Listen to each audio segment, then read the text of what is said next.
Welcome to Honest Questions, where we hope to get honest answers. Visit our website at www.honestquestions.co.uk. Hello and welcome to Honest Questions. Today we're interviewing Sheena. She's from St Vincent's in Leeds, and they offer an amazing service to the general public. You may hear some background noise, but we are in her office in Leeds City Centre, so it's quite a busy place, but we've tried to take as much of it out as possible. Before we start, I'd like to say a massive thank you to Robert Randall for his Patreon. If you would like to donate, you can always find a link on our website to our Patreon page. Thank you very much, and here's the interview. Hello and welcome. Thank you very much. Can you tell us a little bit about yourself? Yeah, my name's Sheena. I'm the centre manager at St Vincent Support Centre in Leeds. Originally from Wales, as you can probably tell by my accent, and I've lived in Leeds for nearly 4 years. 4 years? Yeah. Brilliant.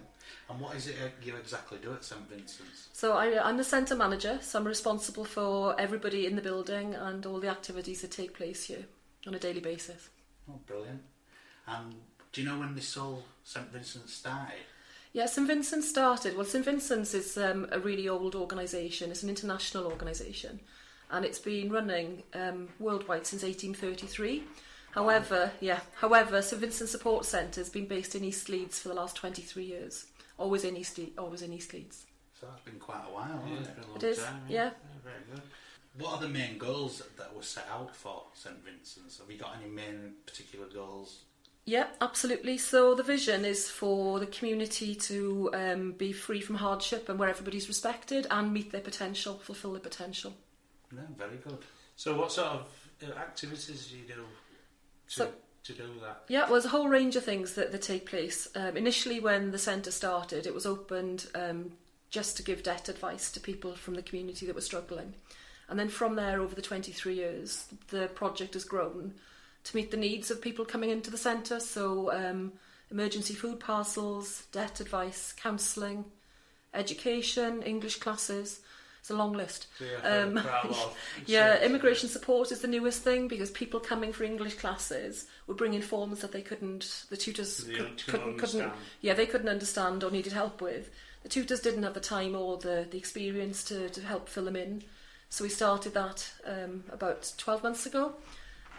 We have 15 English classes a week, and everything's free of charge, so any service or group that you come to is free. Yeah, and there's something different on every afternoon for the community to get involved with. So a friendship group, cookery class, table tennis on a Friday, art and conversation twice a week. So the idea is that people feel that it's a safe and welcoming place. So they become part of the community. And they can become part of it. And one of the biggest things that we have is a really big volunteering programme.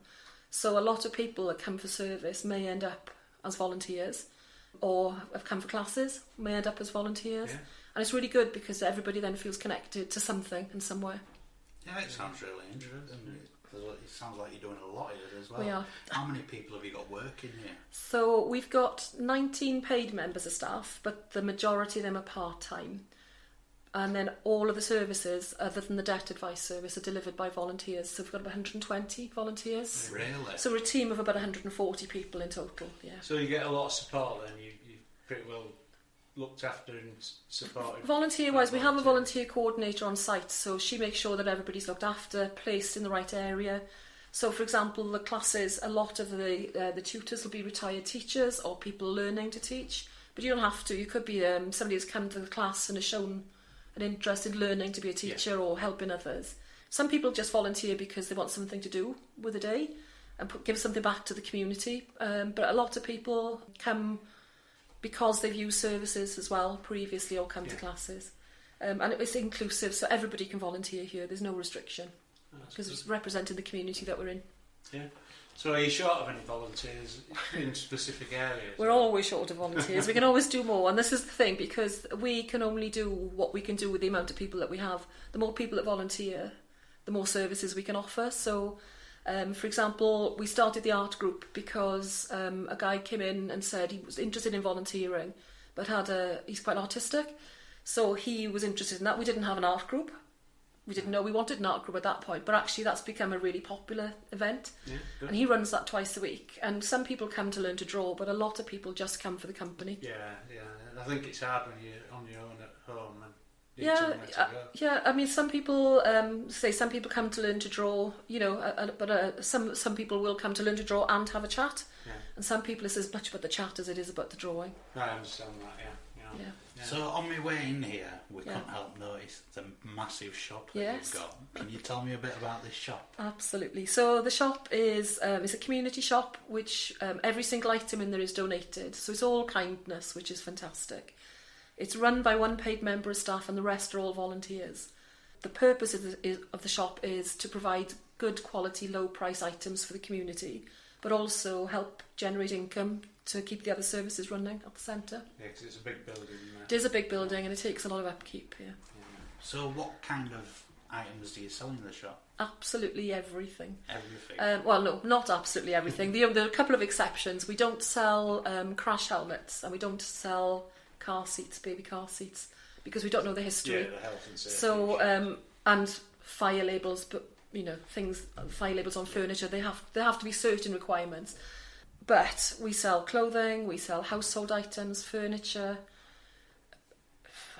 everything, pretty much. Anything that you can think of, you probably find. Sort of clothes and toys. Yeah, and things toys, like that, books. Yeah. So how would people donate to the shop? Do they just turn up and bring You can just stuff? turn up. We do have a van a couple of times a month that can go out and pick up furniture for us to sell. But if people just want to drop stuff in, that's great. And we're Monday to Friday, 9 to 4:30. Generally, we do have some Saturdays open, but that's normally when we're here. And people can just come in, and if they need a hand to bring the stuff in, we'll get one of the guys in the shop to come and help. Very good. Brilliant. And there's another thing that caught my eye in the way in here. It was all your cakes. You have plenty of cakes on offer. We have plenty of cake, and they are great, which is great for the soul, but not great for the figure, I'm afraid. So everything that's sold here is made on site, so it's all fresh. Oh, so it's all your own. It's all our own stuff. And again, it's one paid member of staff, So and then everybody else is a volunteer in there. This is a cafe that you started in the building because Yes. you had plenty of space, obviously. Yeah, the cafe actually gives the place the heart. We don't have a waiting room. That's the other thing. We don't have waiting rooms for services, so there's no stigma or embarrassment about sitting somewhere with a big sign over your head, Just staring at a blank wall. or everybody knowing what you're in the building for. So if you come in for debt advice or counselling, you may not want other people to know that.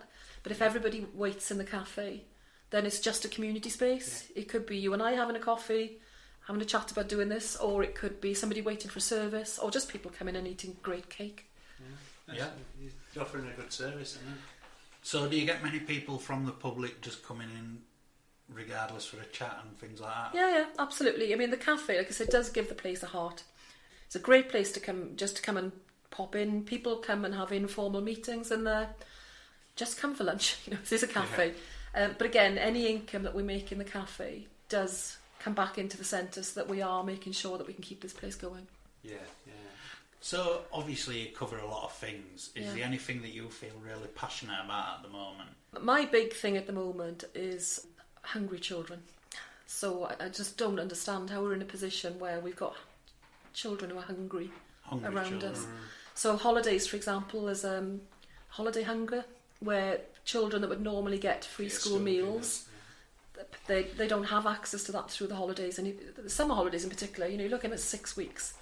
And we ran a scheme for the first time last year, and we were overwhelmed, I think, is probably the best way to describe it, and saddened by the amount of children coming in, and mums and dads and grandparents coming in hungry as well. So, I mean, it's amazing that we feed people that come in, and we were making sure that mums and dads had food for the weekends as well. Yeah, it can be quite embarrassing. Yeah, absolutely. Nobody wants to ask. No money, Nobody wants to ask for food for their children.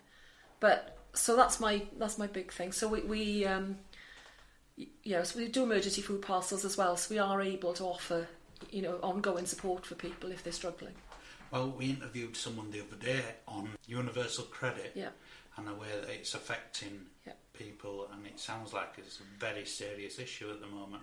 Have you noticed an increase? We have. Because of this. We have. So there's been a change in the benefit system, and there's quite often a long delay between applying for a benefit and receiving the benefit. Sometimes you're talking 6 to 8 weeks. Yeah. And I don't know about you, but I couldn't manage without a wage for 6 to 8 weeks. Well, you didn't go on the street, wouldn't you? Yeah. So people are struggling, but I mean, I always say it's a positive thing that we are able to provide support for people, and again, that's kindness. All of the stuff in the food cupboard is donated. So again, if people did want to donate, it's dried and tinned food for storage purposes. We're always short of tinned meats, tea, coffee, UHT milk. Those are the big things. Yeah, absolutely. But we'll give people whatever we have in the cupboard, and we try and give people about 3 days worth of food. But we are seeing, we've got some of the people that use the centre, we've fed for weeks because there's no other means for them feeding themselves and their families. I know there's a lot of people that can't find, don't seem to have the ability to find, probably haven't got internet, I don't know, but find places that can help them out. We had a chat with a girl on Facebook the other day that was basically saying she was starving, so we had a look and found a place for her, you know. I think sometimes people don't have the tech savvy to be able to do that themselves. No, that's right. Well.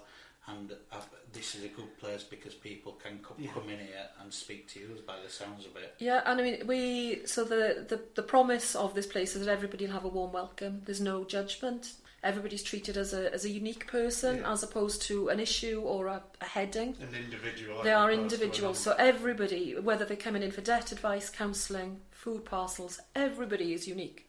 And everybody needs to be treated as a unique person. So it's not always, when we're looking for funding, quite often people want numbers, high numbers.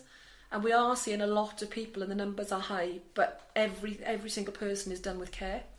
Did the government help? So one of our funding sources is through the Citizens Advice Bureau, and that's for debt advice. So yes, then the government are funding that, but not specifically for this project. That's for debt advice services. I know nationally money is tight, and the council budgets, for example, are getting smaller to support charities, and we are quite a small charity in quite a small area when you look at the national picture. But I just think we treat people here as I would like to be treated myself if I needed to get help. And that's the rule. That is the rule. You know, it's just because a person comes with an issue, they are still a person, and they are still entitled to be treated as that person. Last year we won the Joe Cox Compassionate Cities Award for the work that we do with people. I noticed that in your booklet. I mean, obviously, being such a small little speck in Leeds, we're remarkably proud of that. You should be proud, but it's an achievement. It is, and I just think. So there's a sign in the hall that says kindness costs nothing, and it's absolutely true. Everybody could be kind. Yeah. It doesn't take a lot, does it? But I think sometimes we lose sight of the fact that people are people. Yeah. And, when people are heads down doing a job and they've got to maybe feed the figures, it's quite easy to not see the person sat in front of you and just see the stat. Yeah. Whereas actually, if you treat people as they should be treated, then the benefits for everybody are massive. Oh yeah, absolutely. So how many people do you help out on a monthly basis? Monthly. So last year we helped about 4,500 people across the range of services. Yeah. We do 15 English classes a week, so there's about 20 people come into each of those. Wow. So that's around about 750 hours across the year. So it's well attended then. Yeah, it's absolutely. It's free, and people can't get free services. No. And also, a lot of our referrals are word of mouth, which is great for me because I know that people are talking about the experience that they've had here to other people, and other people are coming as a result of that. So it's not just because it's free and it's good, and it's, and again, the welcome that hopefully people feel when they come through the door.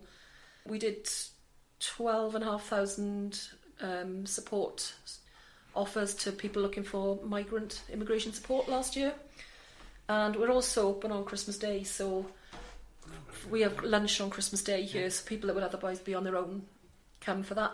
Last year we had 43 people. This year we fed 85.